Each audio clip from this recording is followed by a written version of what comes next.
但是他俩。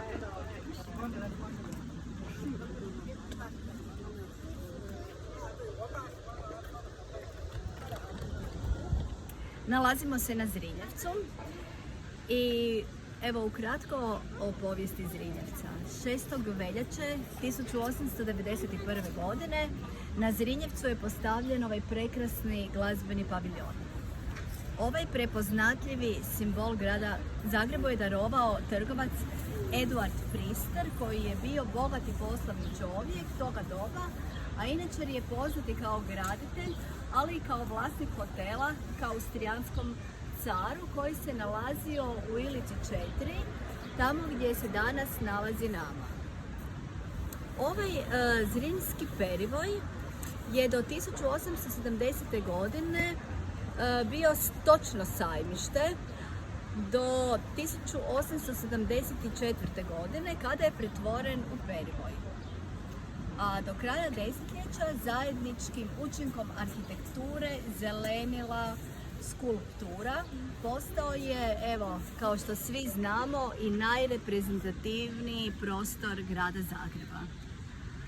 Naš Zrinjevac oduvijek je bio omiljeno šetalište građana, a dnevno je znalo dolaziti do 2000 ljudi. Nekada je utorcima svirala vojnička glazba, a uz šetnicu su se prodavali sladoled i soda voda. Oko ovog trga izgradile su se reprezentativne zgrade, te park tako postaje još reprezentativniji i upečatljiviji. U vrijeme kada su se u parku još održavale vojne parade, koncerti, utrke koturaša i zabave na ringišpilima, u središtu je stajao javni nužnik. A to se promijenilo 1888. godine, kada je u Zagreb stigla vijest o skorašnjem posjetu prijestolonasljednika i tada su to uklonili kako se ovaj dio grada ne bi narušavao.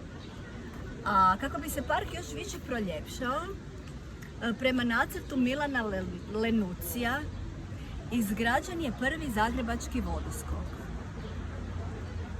Iako je tu trebalo biti samo za vrijeme svečanosti, Zagrepčanima je toliko prirastao srcu pa je ostao još 3 godine. A 1891. godine zamijenio ga je glazbeni paviljon. Ovaj paviljon, gdje se sada nalazimo, osmerokutne je osnove, načinjen je od kovanog željeza, bogato je urešen i podignut na betonski plato. Reprezentativan je u svakom pogledu, od materijala, veličine, boje, a naročito zbog pozicije u prostoru.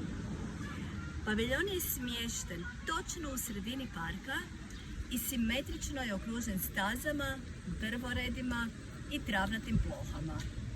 Do paviljona vode 4 staze, a svaku stazu s obje strane prate i naglašavaju drvoredi platana, a u centru 3 travnatih partera nalaze se fontane. I tako je od negdašnje stočnog sajma nastao prelijepi gradski trg i perivoj s alejom platana. Na sjevernoj strani gdje smo bili nalazi se meteorološki stup koji je postavljen 1884. godine kao dar doktora Adolfa Holzera. A u južnom dijelu, tamo ćemo sada se prošetati, smještena su poprsja hrvatskih velikana Julija Klovića, Andrije Medulića, Krste Frankopana, Nikole Jurišića, Ivana Kukuljevića te Ivana Mažuranića. Još jedna zanimljiva stvar kod ovog našeg Zrinjevca je da su sadnice od 220 platana koje krase park Zrinjevac dopremljene su iz Trsta godine 1872. na 1873. A godine 1877. uvedena je plinska rasvjeta, a klupe za odmor šetača Postavljene su u proljeće 1880. godine. Ranije su se u ovom pristarom glazbenom paviljonu održavali prigodni koncerti, a danas se koristi za brojne manifestacije od proljeća pa do kasne jeseni, a za vrijeme adventa paviljon je raskošno urešen i to ga čini omiljenim šetalištem našega grada.